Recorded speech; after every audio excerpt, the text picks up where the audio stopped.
Good evening, Broncos country. We are live, but before we get started, let's give it a moment for the stream to breathe. Want to make sure we have all of our platforms included for tonight's discussion.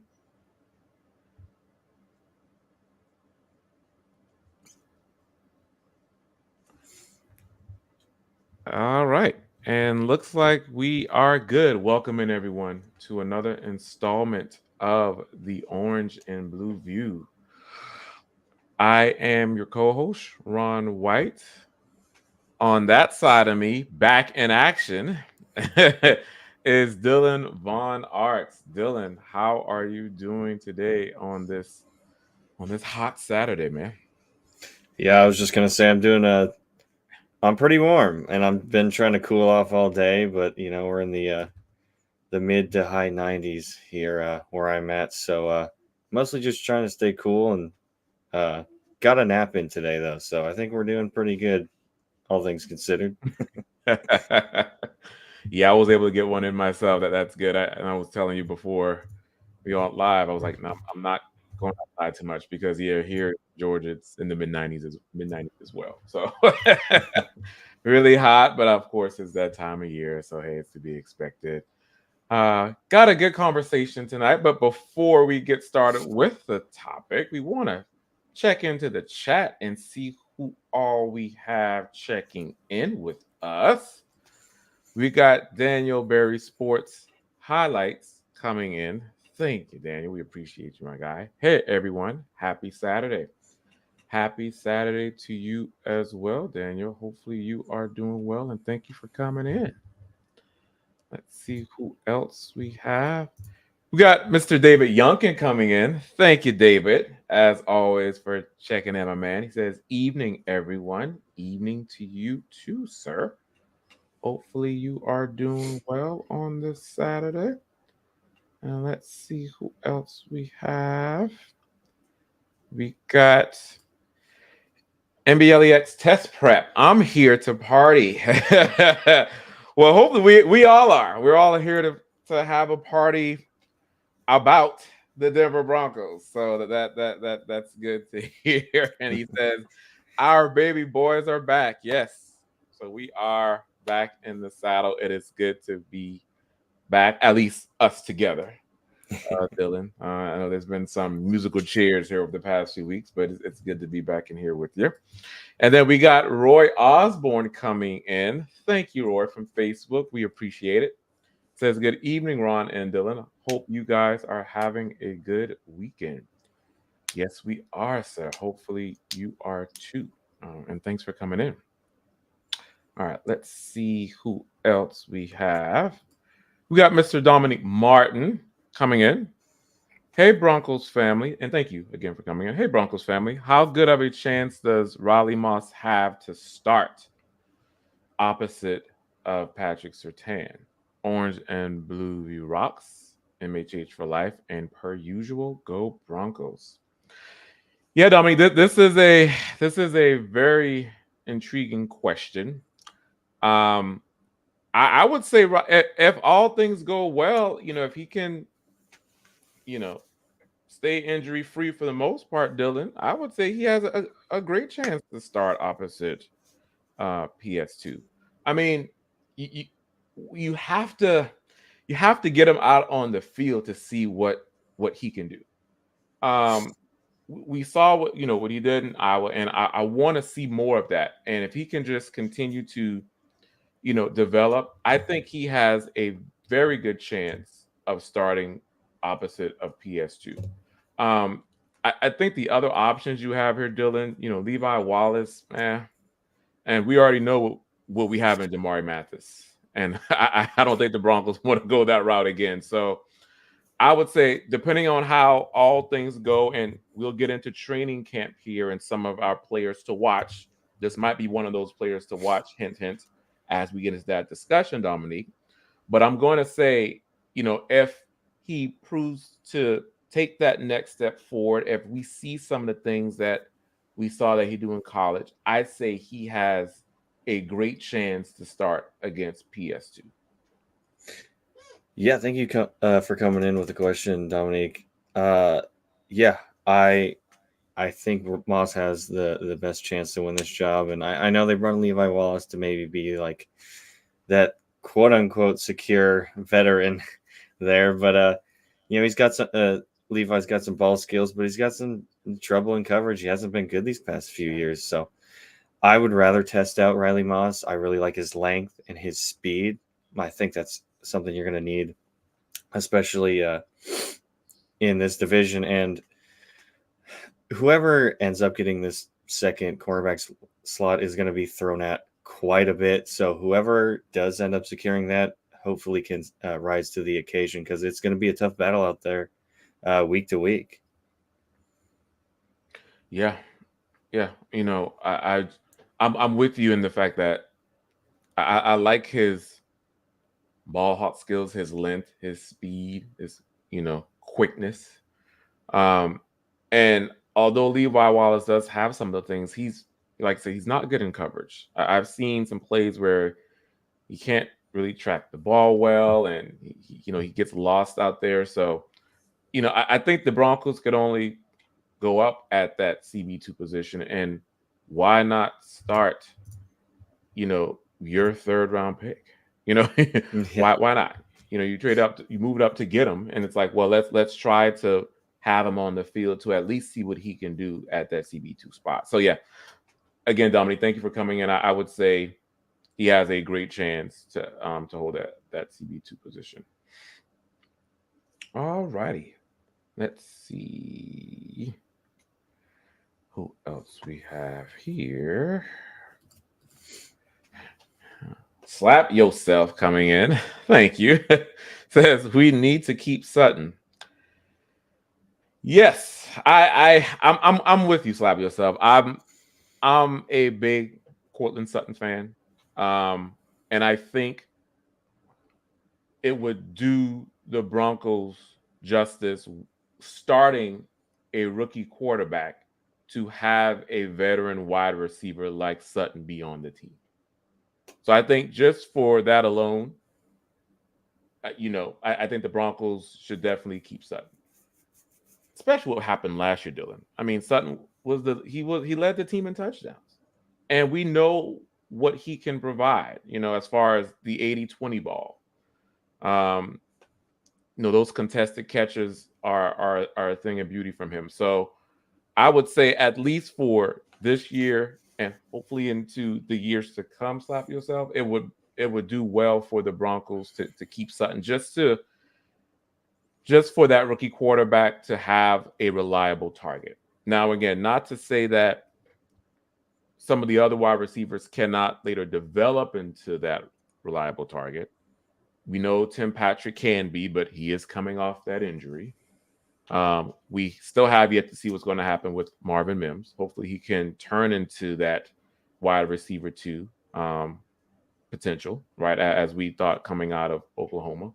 But I would say just to kind of build that chemistry to get Bo Nix in that groove. And not only for that, for the rookie wide receiver coming in, Vele and Troy Franklin as well, to kind of be that mentor for them. I think it would help in that regard too. So yeah, I'm right there with you that it would be good if the Broncos can keep Cortland Sutton. Yeah, I'm in total agreement there. I think Sutton brings the most to this team, especially being in Sean Payton's system last year. Obviously, you have Mims and whatnot too, but Sutton's the most experienced outside of Josh Reynolds is probably right there with him, but Sutton's been the guy here or at least last year. He's been injured, obviously, the past couple of years. Got a slow start, but I think another year off that injury, he looked pretty good this year. He didn't have the yards, obviously, that you want to see for those 10 touchdowns. That's great. You take 10 touchdowns away from this offense, it's even more of an abysmal year last year. He can go up and get the ball. I know that Bo, likes guys who gets more separation, and that's kind of the, tendency, especially with timing and whatnot. But Sutton's a guy you could just throw the ball up to, and like you mentioned, the 80-20 balls, that's a big strength of his, and that's an asset for a rookie quarterback. And you need someone there who's secure. Obviously, you run Josh Reynolds, and he's a solid guy, but the rest, Mims didn't get a lot of playing time. Needs to diversify his route tree. Can't just be a special teams guy. And then you got Tim Patrick, who knows if, knock on wood, he makes it through training camp. And then you got rookies. Troy Franklin obviously has got a connection with Bo, but I don't see him getting terrible amount of snaps this year unless there's some kind of injury. And then same with Vele. Who knows if he even gets to the 53. He might be more of a practice squad guy. But yeah. I am all for keeping Sutton in Denver for sure. Yeah. Thank you, Slap Yourself, for coming in. Great comment. And we got Phil McLaughlin coming in. Thank you, Phil, for showing up time and time again. We appreciate you, my guy, on Facebook. He says, good evening, Dylan and Ron. How many of the 2023 draft class makes this team? Hashtag Buckham, hashtag MHH for life, hashtag Broncos for life. So I would say Phil and Dylan, from the 2023 draft class, who do we have? Mims, Drew Sanders, Riley Moss, JL Skinner, and Alex Forsyth. I'll say 3. Definitely Mims, Moss, and I'll even put Forsyth in there.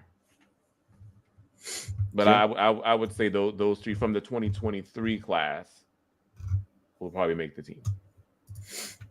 Yeah, definitely. I think those guys are all be starters. At least some might be spot starters. We'll see what happens with Riley Moss in that second cornerback spot.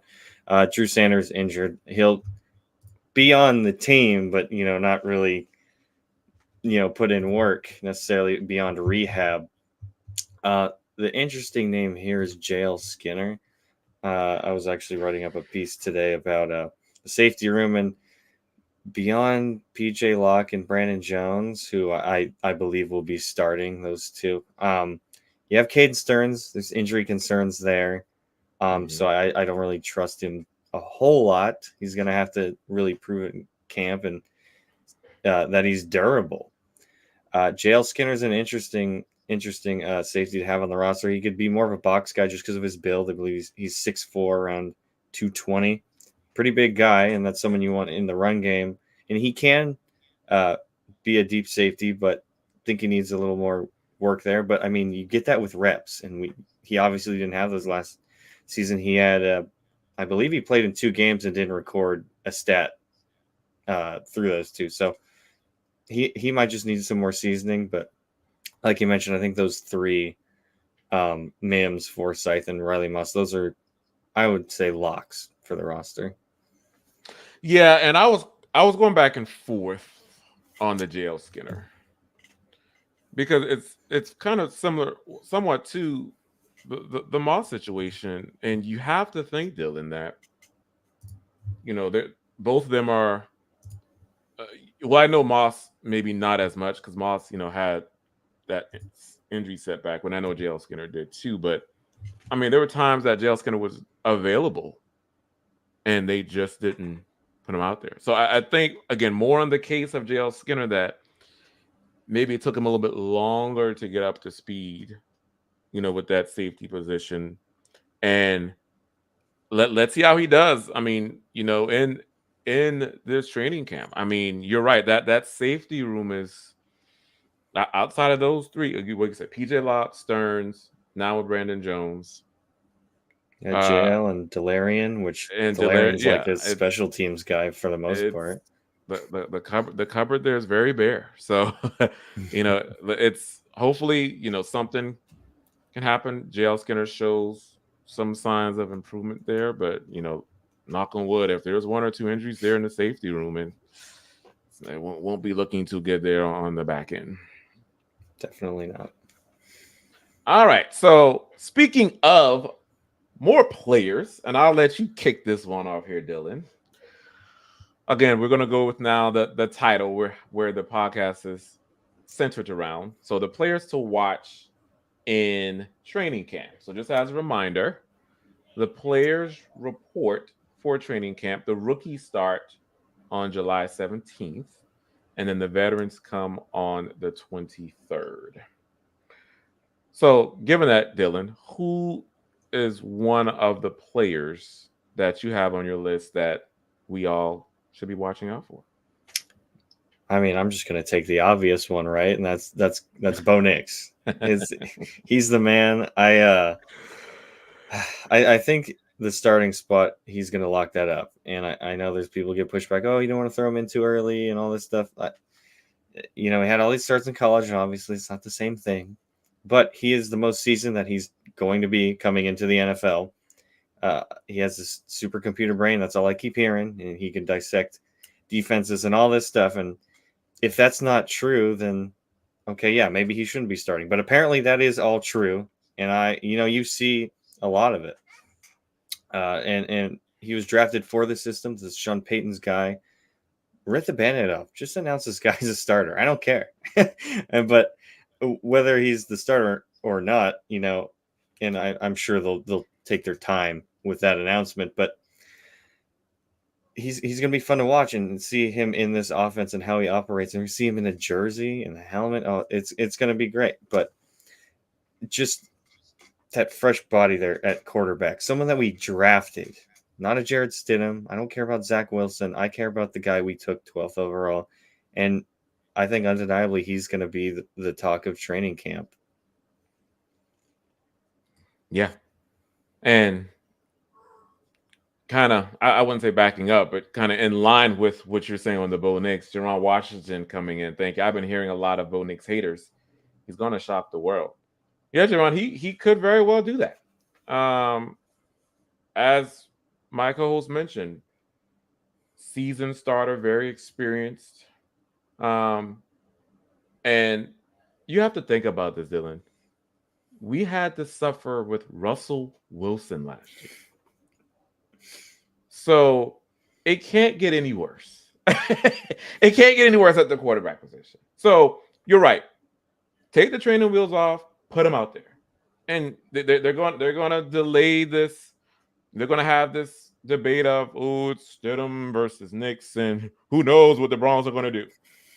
We know what the Broncos are going to do. The Broncos are going to have, because if there was, it would have been noticeable if there was a large gap, coming in OTAs and such, right? If there was a large gap between Nix and Stidham. There isn't.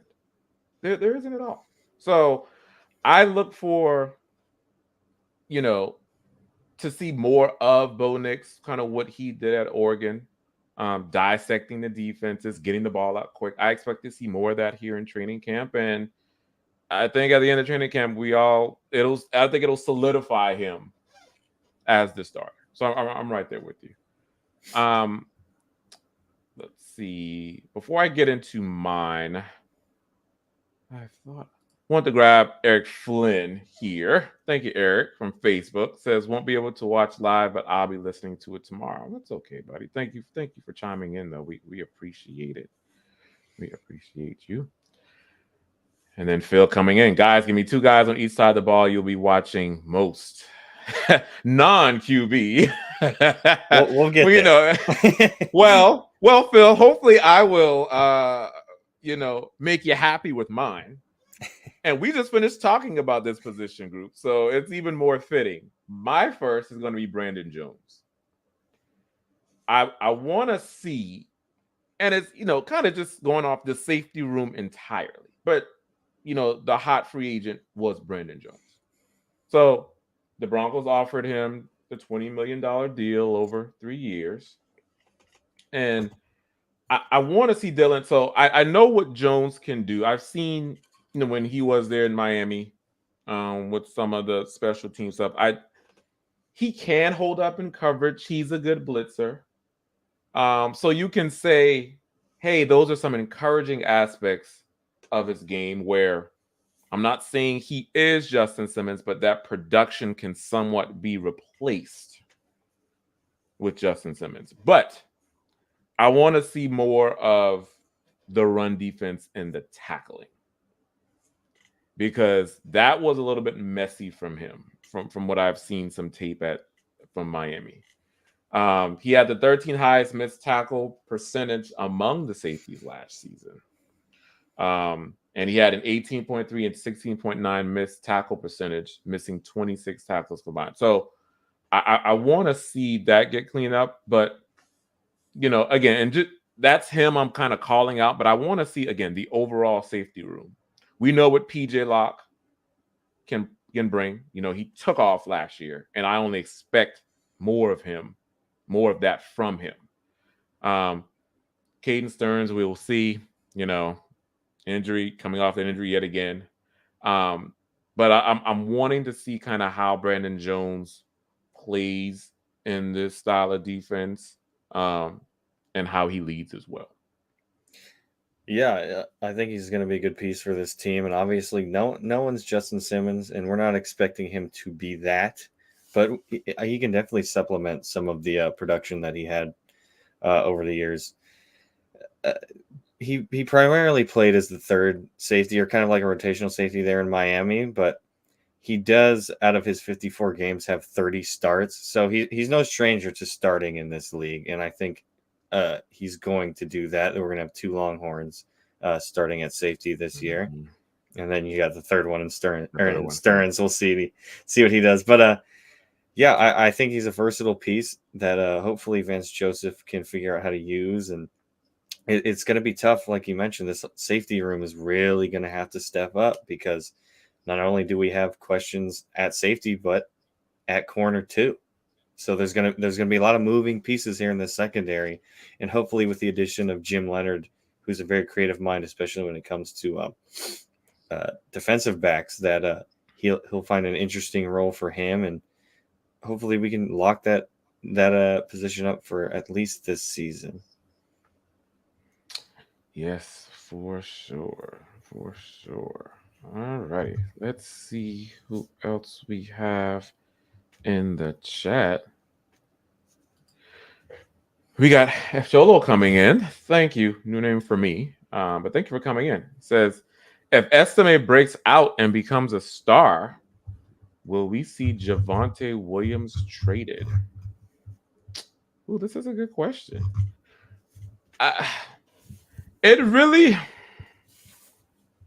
I would say, Cholo and Dylan, it really depends on how the Broncos look at the trade deadline.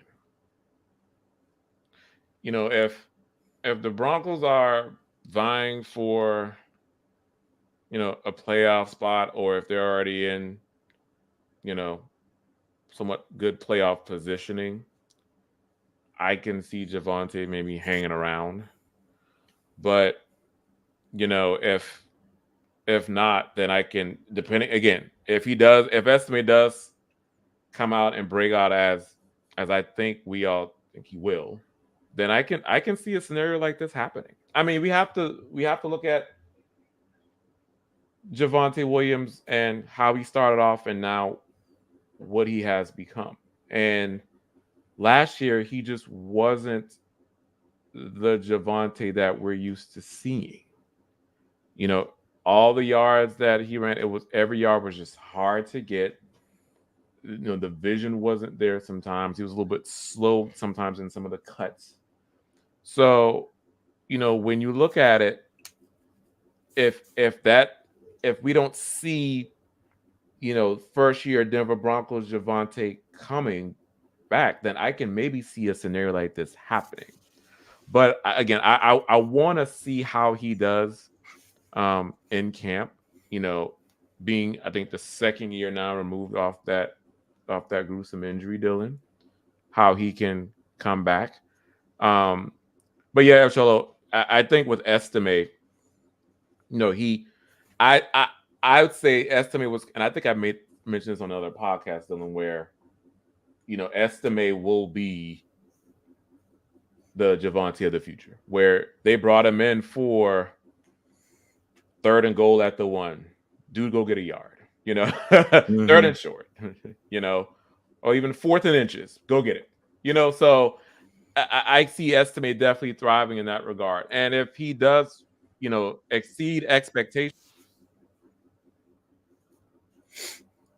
Yeah, I just, yeah, and it's not only going to be about how the Broncos are doing; it's going to be how he's doing. Is he starting games slow? I mean, it's, and I'm going to be a little bit of a wet blanket here, I suppose, for the Javonte Williams lovers. I am one as well, but I'm not overly optimistic. I mean, people are like, oh, he's going to be a year off that injury, but running back is a tough position in general, especially when it comes to knee injuries like that and getting hammered and having to make cuts and whatnot. And obviously, you could say that for a lot of skill positions, they have to do the same things. But for running backs, it's the degradation and just how early they fall off, especially after that first contract, depending on how much of a superstar they are or injuries. I see him slowing down, or or something maybe similar to last year. And obviously, I'd like to be a little more optimistic, but that's a devastating injury. And Estime was brought in to be the replacement eventually. We'll see when that is. And as Shiloh brings up here, he's in the final year of his contract, and if he's not playing good or he's looking hurt, might not be able to trade him. Maybe someone takes a 7th-round flyer on him, but ultimately he might just stick around on the roster. I don't know if he'll get cut, but depending on, unless they want to bring up a Blake Watson or something. But it's tough because you saw that potential in year one and that tackle breaking ability, and that was gone last year. And there's the it's not an excuse, but he had that injury, and that was going to happen. But I can't be too optimistic about seeing the same old Javonte. And could he be traded? Yeah, but then it's a few things factor into this as well, Dylan, in the sense of, the running back position is so devalued. Mm-hmm. And then you said 7th-round pick, but I mean, can the Broncos even get that? Again, given what has transpired with Javonte Williams, again, coming off that injury and, not looking as good on the field as he once did. And I think that's what Shiloh was saying here as well. Hard to trade because his value would be low for a position, not value. Exactly. And I think that's another thing here, Shiloh, where that's why, again, I'm really thinking it's going to be based on where the Broncos are at the trade deadline. Because again, if the Broncos are in that playoff position, keep everybody you have. There's no need to trade any pieces. But if they're sub 500, then if a team, let's say a team obviously went down a running back and still in that playoff contention, they may do a 7th-round pick, but I don't know. We'll see. But yeah, that's an interesting question. There's one comment I also want to bring up here that pertains to this. Michael Davis comes in. Who is qualified to judge running back OTs when there's no contact, no 11-on-11? It's underwear, Olympics fodder. The thing about this is, from what I heard and what I saw, Javonte wasn't looking too good in OTAs where there's no contact, where there's no 11-on-11, and that's scary. When you're just running around in a jersey and a helmet and you're looking stiff or something's not looking right with your knee, that makes me even more worried, like if you're not even getting contacted, that just adds to the fact that he might be replaced already. Yeah, and Mike coming back in, he looked good considering his injury. Give it time. I beg to differ here, Michael. I wouldn't say. I beg to differ on the first portion. Now, the second, yes, I'm with you. I don't think Javonte looked that great, quite honestly. And as you mentioned, Dylan, even in OTAs, the chatter is, and from what I've seen, it hasn't been a good showing, at least initial showing. But all that to say, Michael, I think we're all willing to give it time, because again, that was a pretty extensive injury, and coming back from it, The first year coming back from it, we understood what it was. Give it some time. Now coming into the second year off of it, I think this is where we want to see um, steps forward. So again, I think we're all wishing for the best. But at that trade deadline, if Estime kicks off and Javonte is still where he is, or even heaven forbid gets worse, then might be happy trails. Definitely. All righty. So before we get into more of the chat, Dylan, who do you have as another player to watch in camp? Well, since we've been talking about running backs, I want to stick there for just another minute and talk about Jalil McLaughlin. Now, in his limited touches last year, he showed that he was explosive and could be that jitterbug running back that this team hasn't had since, let's say, Philip Lindsay. And hopefully the story pans out a little better than it did with Lindsay. But all I've seen and heard from the OTAs and whatnot is that he's been bugging Sean Payton. He's been in his ear. Hey, what can I do better here? Like, what should I have for breakfast? All sorts of things. And last year he started 3 games. He played in all 17, and on 76 attempts, he got 410 yards and a touchdown. And I believe he had 2 receiving touchdowns and 160 yards. This is a guy that Sean Payton can use and can be an asset, especially with a quarterback who likes to get the ball out quick. He could dump it off to Jalil very easily. And I just think he could be that versatile back that plays opposite a Javonte Williams and Estime, those power backs. We need speed, and I think Jalil is going to show up and show out in this year's training camp. Yeah. I like Jalil. I'm looking forward to seeing him in camp. When the guy touches the ball, he's explosive. And you're right. I think he'll definitely bode well in the type of offense. Now that Sean Payton has the quarterback of his choosing, I think Jalil will do well. But I think Dylan now is just a matter of improving on that blocking. Mm-hmm. Improving on the blocking for Jalil. But the sky's the limit. If he can get that aspect of his game cleaned up, or at least somewhat improved, with catching the ball out of the backfield, I think he'll be great. So that's a good one. Yeah, and in addition, Mims probably going to get a lot more playing time this year, especially with Judy gone, and he'll be in that role. Sure. So maybe you don't want to put him back there for kicks all the time. So could Jalil do that? Possibly. I'm sure that the Broncos are going to try out a bunch of different returners, especially with these new rules, maybe different body types and whatnot. And maybe Jalil could fit that role as well. Yeah. Yep, most definitely. All righty. Let's see. Who else? Getting into one of my players. Thank you, Adam. I like this question here. Who to watch on the D-line?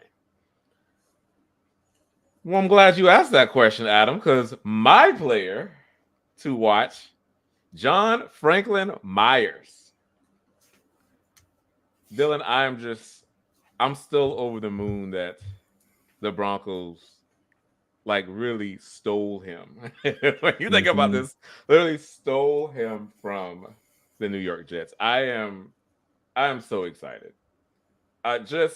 Just what this guy can do on the D line. He's so strong at the point of attack, and just the consistent pressure he creates, that penetration in the backfield.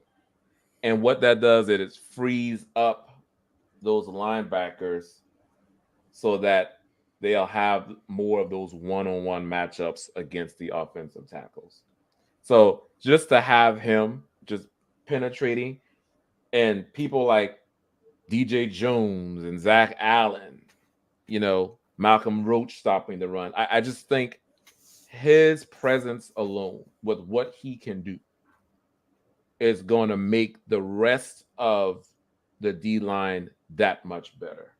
Um, with the Jets, I mean, what he let me see what I have. Yeah, so he marked what 21 pressures, had career high 27 pressures in 2023. So we know the production is there. And now with some added pieces, well, Malcolm Roach on the D line, I think that'll be very good for this D line to cause some problems for opposing offenses. 100%. And it's something you mentioned briefly. What's going to be underrated about having John Franklin Myers is the guys around him, especially Zach Allen. They're not going to be the main focus. They're going to have to. The offensive line is going to have to worry a little bit with two guys coming off the middle, especially DJ Jones out there as well.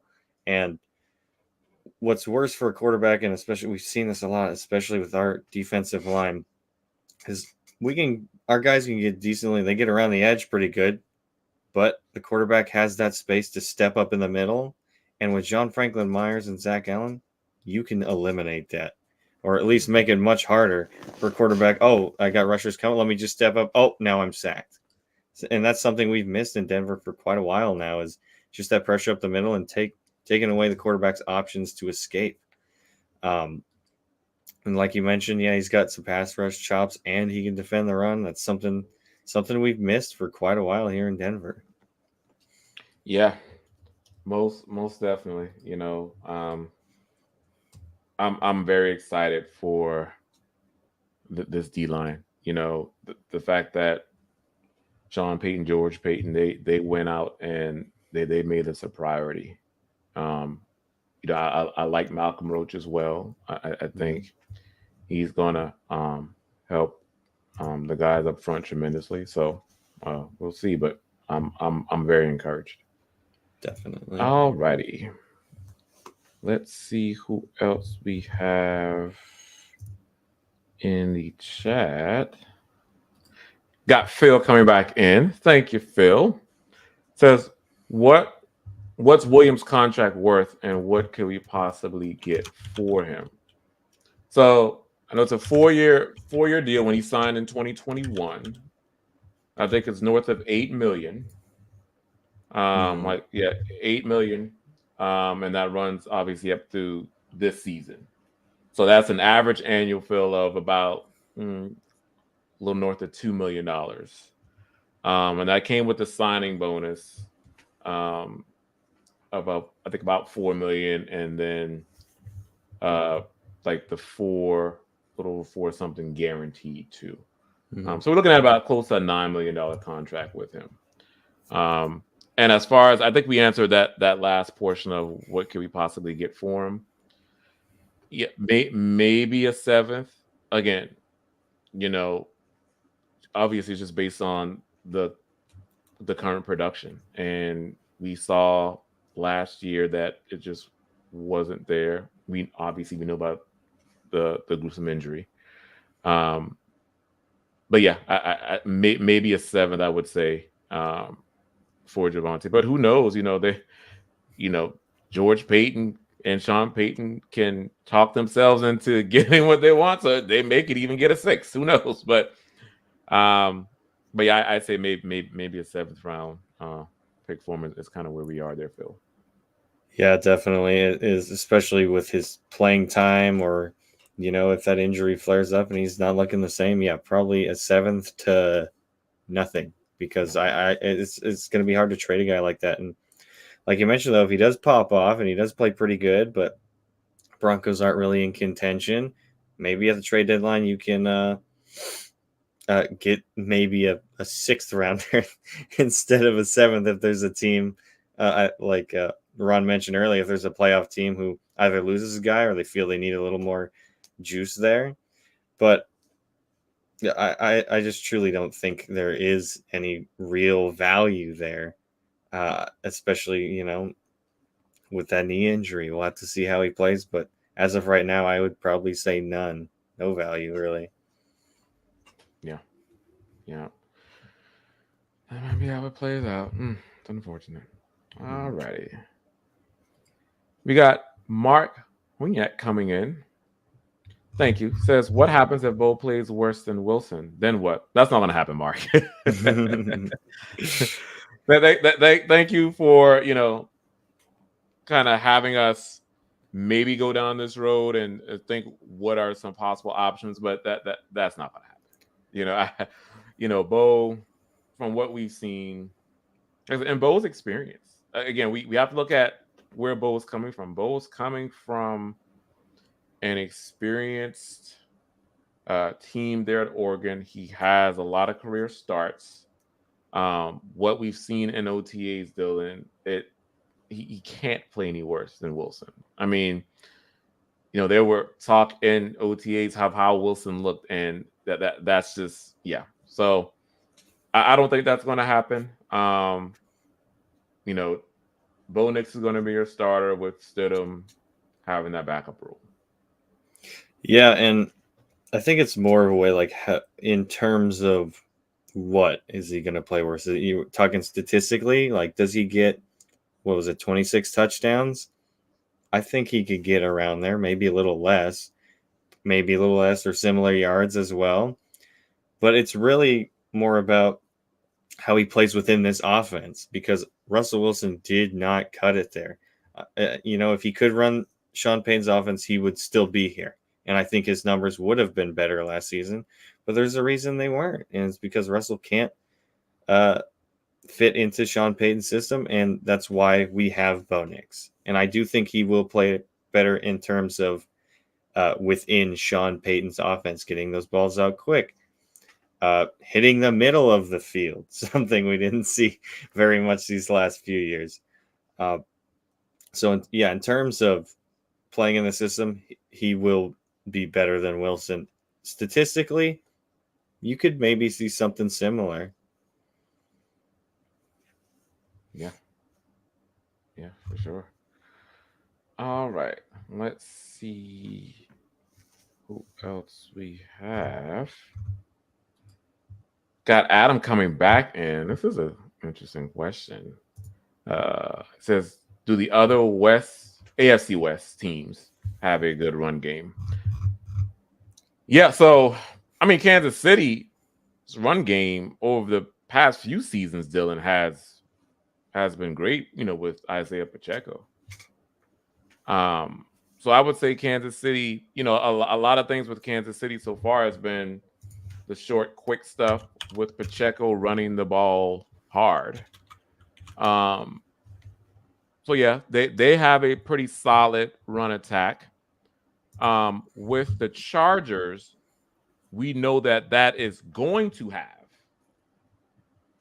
a solid run attack, or at least there's going to be emphasis on that with the presence of Harbaugh, because we know what Harbaugh likes to do. Harbaugh is a ground attack type of guy. So that's why they went and got, I think, what, Gus Edwards is there now? Mm-hmm. I believe someone else they got as well. Dobbins as well, JK.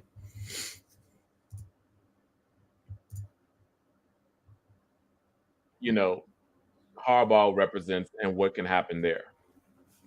But yeah, I would say those are probably the two teams that have a solid run game, and we'll see what happens with the Broncos, Dylan. And I think there was a question up here. Let's see here about Keith. Yeah, Keith here with the comment. Sean Payton's offense had only 2 single rushers go over 1,000 yards, while in New Orleans, it's going to be about a committee at the running back position. And I bring that up as well with Adam's question is there's going to be emphasis as well with Sean Payton running the ball. So, that's why he got Estime. That's why Blake Watson as well is in the mix with Jalil. So there's going to be, to Keith's point here, that committee, running back by committee approach when it comes to running the football. And I think, if these running backs you know, are improving, are who we think they are, Dylan, I think the Broncos and with the offensive line, obviously the offensive line has to do their job too. But I think this can be a good running attack as well. And we know nothing's more friendlier to the quarterback than a well-balanced running game. Yeah, especially with a rookie quarterback. And yeah, this is going to be a committee, and I believe it's, you can't look at it as, oh, this is running back 1, 2, and 3. It's 1A, 1B, 1C. They're going to be used situationally, especially McLaughlin. He can catch. He's jitterbug, and then you have guys like Williams, assuming he's all ready to go, and Estime. Those guys are battering rams. They're going to be used in different situations, especially short yardage, maybe goal line, that you probably won't see Jalil there unless he's out on a pass. But yeah, it'll all be about where these guys fit in situationally. And yeah, like I said, 1A, 1B, 1C. No, the 1, 2, 3 designation I don't think is going to matter a whole lot. And there's probably going to be one guy who has the majority of yards, but breaking 1,000, yeah, I don't know if I see any of these guys doing that. No, just with that approach, I don't see anybody breaking 1,000 at all. But yeah, Keith, thank you for coming in with that comment, and also Adam as well with the question on the running game. Mm-hmm. All righty. So for your last player, Dylan, to watch in camp, who you got? Well, this is a player at a position that is pretty lacking in talent, and obviously there's a tight end position that's very lacking. But on the other side of the ball, inside linebacker, and I believe in Jonas Griffith to take this second spot. And I know Cody Barton was brought in, but let's be honest, he's not some superstar or anything. Like, he's fine in coverage, but he can't run defend very well. Jonas Griffith, when he has been healthy and when he is on the field, he's made impact plays for this team.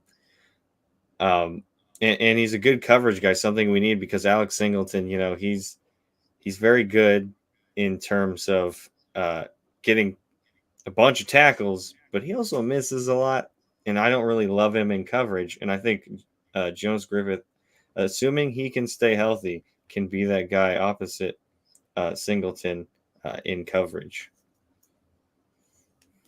Yeah, that's a good one. I'm a big Griffith fan, and I think he's going to be good with Singleton in coverage. His ability to he's a quick reactor, quick processor, ability to make the tackle, and that with what Singleton can do in coverage as well and tackling, I think it's going to be good. But I'm excited to see Griffith, um,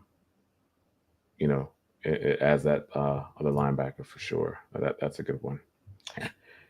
Mine, and then you alluded to it before you got into your linebacker, is tight end. Mm-hmm. So specifically Lucas Kroll. I want to see. He's been the talk. Sean Payton's been impressed, and I just want to see that continue in camp. It's more of how consistent can he be, and with this consistency, can he fill that Joker role that Sean Payton's been talking about? With Kroll, he's a big target with tremendous athletic ability. Very great pass catcher. But just kind of want to see him, see the route running, more the ability to get open, see how he develops as a blocker. So just kind of some of the fundamental things as a tight end. I'm curious to see how he does in camp. But I like what I've heard and I like what I've seen, given how the tight end room for the Broncos are. I mean, again, you have Lucas Kroll. We all hope that Dulcich, could do something, but he's susceptible to injury after injury. So I have high hopes for Cole. Hopefully, he can be that dynamic tight end that the Broncos have been missing. Yeah, Lucas Kroll needs to make an impact because the rest of this room is dreadful, with the exception of Dulcich when he's healthy. Obviously, there's a lot of smoke coming out of OTAs that Lucas Kroll's looking good, and Sean Payton himself brought him up several times. And obviously, it's OTAs. You're throwing against air. There's not much competition there, but I'm excited to see him for sure because I want anything out of that tight end room. Any kind of spark would be amazing because the tight end really changes this offense. We know Sean Payton loves to use his tight ends. He had Jimmy Graham there. He had Jared Cook for a little while, and it's just a dimension that this offense needs because we saw when Dulcich was healthy, he was getting wide open because they're like, oh, we just have to cover the DBs. We don't have any tight ends to worry about. So maybe Lucas Kroll could fill that role, assuming Dulcich is still having trouble. I know he's still had a foot injury that he's kind of dealing with. We'll see how that works out. But if Kroll could step up, that would be amazing for this offense.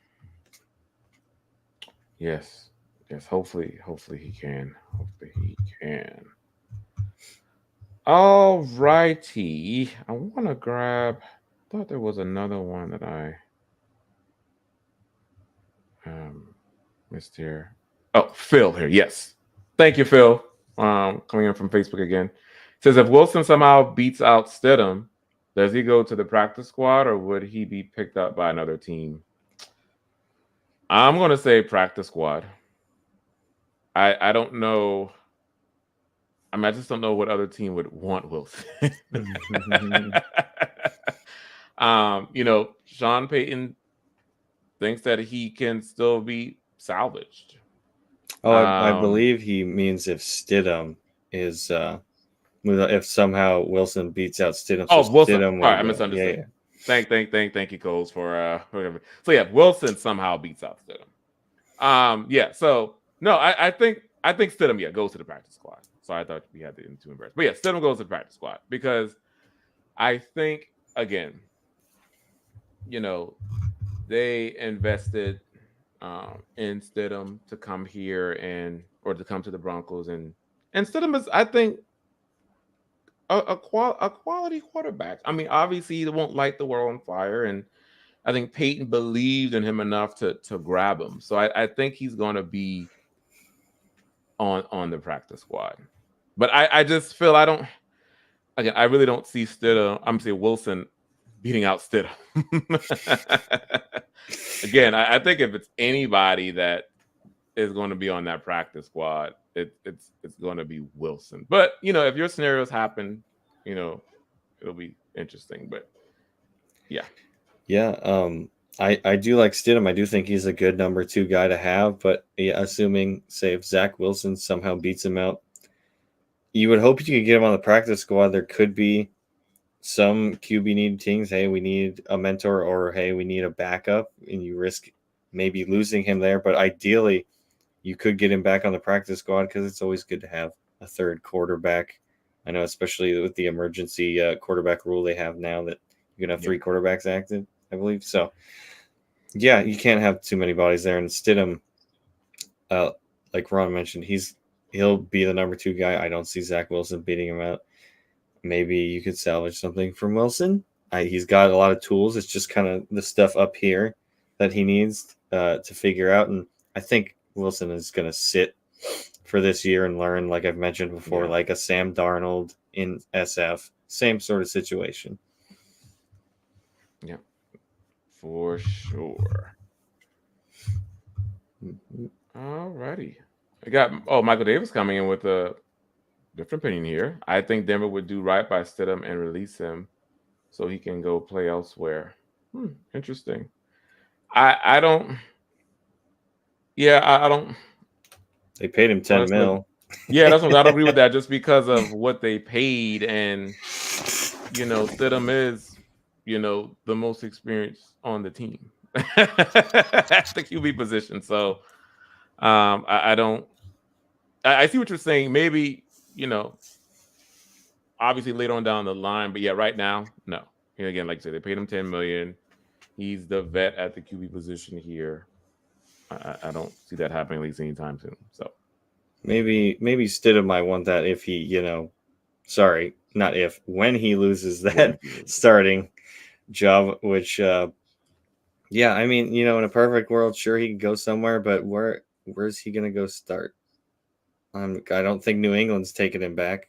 He could go maybe be a backup somewhere, but ideally, I don't know where he would get more playing time, at least not off the top of my head. Yeah, he's Denver paid him around 10 million. I think he'll be just fine being the backup here. Yeah. And he says, but Stidham will be the number 2. And then the Kendall rule. Yes. No kidding. There is one chat I want to bring up. He had it at the beginning of the show, and I just want to make sure he gets some love before we get on out of here. Cool. All right. Thank you, Shiloh, for coming back in. Says, put this in pre-show chat, but wanted to bring it back. I see Mims, Franklin, and Vele as long-term trio. What's it going to take for Vele to make the 53 this year? I'll let you go on this one first, Dylan. Yeah, I think Mims could definitely be the future, especially like I mentioned before, he needs to diversify his route tree. He can't just be a go route kind of guy, and I think he can do that. And I don't think Sean Payton would have drafted him without thinking he could mold him into a bigger threat than just a 9 route.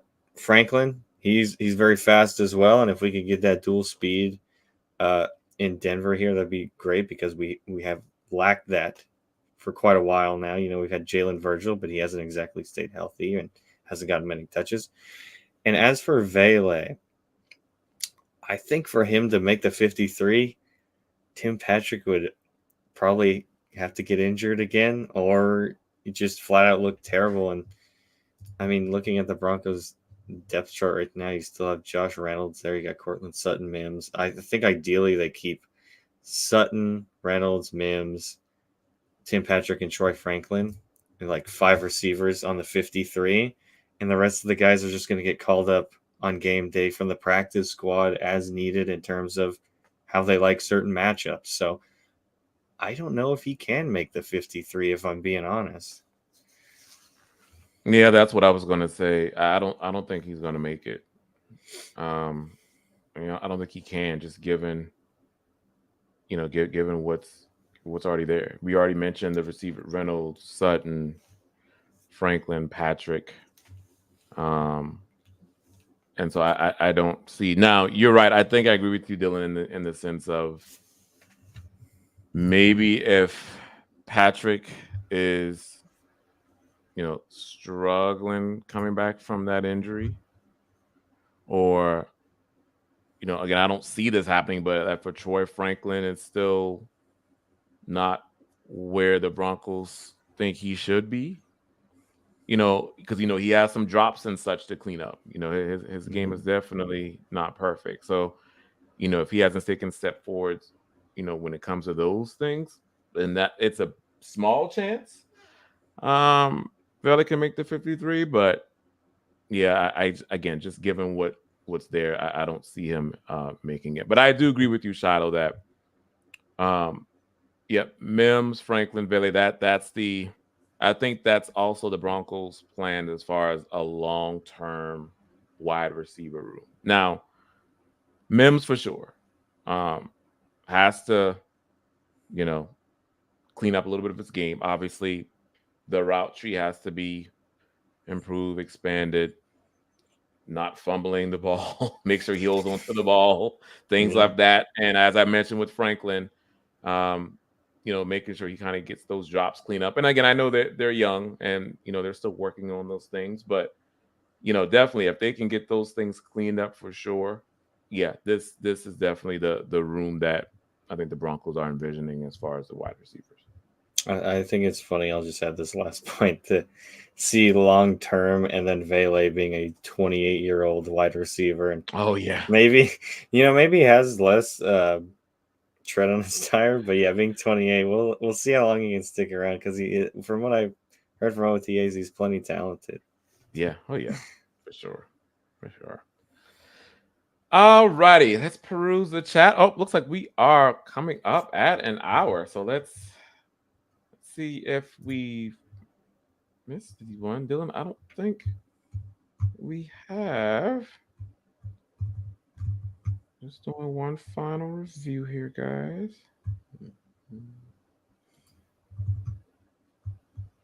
I think we've gotten everybody. Oh, there, we'll just do a fun little one to close it out of here. Keith asked Dylan or Ron, it's hot. What's your favorite way to stay cool? I have a friend who has a pool, but if not, I stay home. I got a good AC, and I'm a big fan of a cold soda pop. So that definitely helps out during these hot summer days. Yeah, Keith. Yeah, I'm a big the AC. I have the AC on all day. And a cup of ice water. And when I'm out, everyone's like, "Why you don't just do bottle?" I was like, "Yeah, I like the bottled water, but I like to have a cup of ice to pour it in. I don't do just regular bottled water, and I hate room temperature water. Oh my god, I'm not a room temperature water guy. Like it has to be ice cold." So yeah, Keith, those are my ways. But yeah, that's a good question, and definitely now it's like we were saying at the top of the show. This heat is ridiculous. So I'm definitely making sure I'm keeping those cups of water on deck. Yeah. We got Phil coming in here. Great show tonight, guys. Thanks for the info every week. Thank you for tuning in every week. We appreciate you, Phil. All right, guys. Well, that is going to do it for tonight. It was great. Dylan, this hour always goes by so fast. Talking to the community. But I enjoy it every week. Thank you guys again for tuning in to another episode.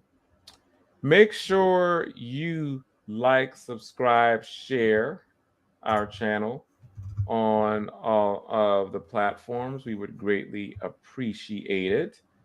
And if you guys have not already, please follow us on X, formerly known as Twitter. I am at Ron White NFL. That guy is at Dylan Von Arcs MHH. And we will see you next week. But before we go, Dylan, do you have any parting words for the community? Yeah, of course. I just want to thank especially a few people in particular who donated tonight. It really helps us out, and we appreciate it so much. We had Phil McLaughlin and Eric Flynn tonight. Thank you guys so much. And then Phil, 2 more times after that. I think he kind of likes us. He likes showing us some extra love. But yeah, thanks to not only them but everyone else in the chat. We had a great discussion, and that's why these hours always fly by so quick. Just really good and thought-provoking questions. Yes, and I want to end on this one that Michael came in here and says, waiting patiently for football. Yes, Michael. Yes. Can't wait. It's right there. So you all can't wait for it to start. But again, guys, thank you for coming in tonight. We appreciate it. Have a great night and go Broncos. Go Broncos.